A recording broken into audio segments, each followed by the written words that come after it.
Carla, you bring in a different part of the conversation about thinking about diversity, thinking about who's in the room and not in the room, and how do we reach them. And your work connects those dots. Talk to me about what it means. Share with us in your work at Google and in your work in the world about the end user, designing for the rest of us in mind. What does that look like? Sure. So first I'll start with what I do, which is a little bit different. So I'm not a founder or CEO. My background is user experience design. Are there any UX designers at all in the room or people who are familiar? Thank you. For those of you who are unfamiliar with the discipline, right, there's sort of two types of people that make any kind of piece of software or hardware. There's the engineer or programmer who writes the code or trains the algorithm. And there's the user experience designer who architects what the product does and understands who the person is that's going to use this product and designs it so that they can use it best for their needs. So in that context, so I lead a team of user experience designers for Google Assistant, which I hope many people here are familiar with. It's, hey Google, tell me what, how the weather is doing, or help me get to Impact Hub. So it's the voice-enabled assistant. It functions like Siri on your phone or like Amazon Echo in your home. Because this is a global product, Google Assistant is a product that we obviously would like to be as useful as many people in the world. Diversity is an important issue for us because we try to understand what every type of user might use a voice-enabled assistant for.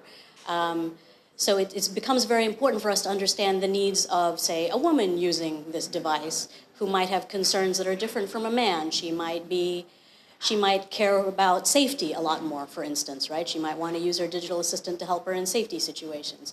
Or she might be more of a caregiver, so she might want to be concerned about how her children interact with the digital assistant. So we're looking at those things, but we're also looking at diversity in a much broader range, and inclusivity in a broader range. We're looking at it in terms of when the Google Assistant is used in communities where there's low literacy, for instance. How do we help people who are unable to read very well and still get access to the internet and to the information that we all have through voice and through hearing? How do we help people who have limited mobility, right? So the elderly, for instance, or people who have physical disabilities.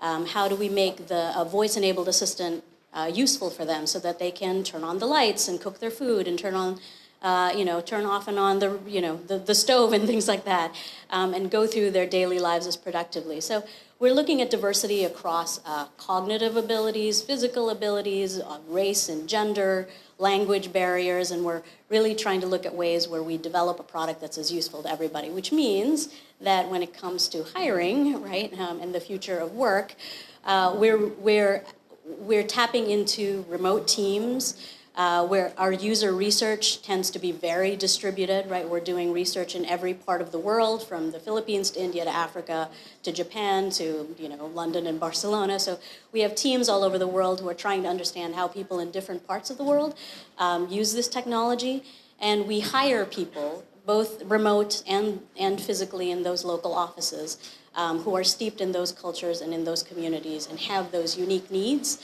so that we can better develop a product that serves everybody.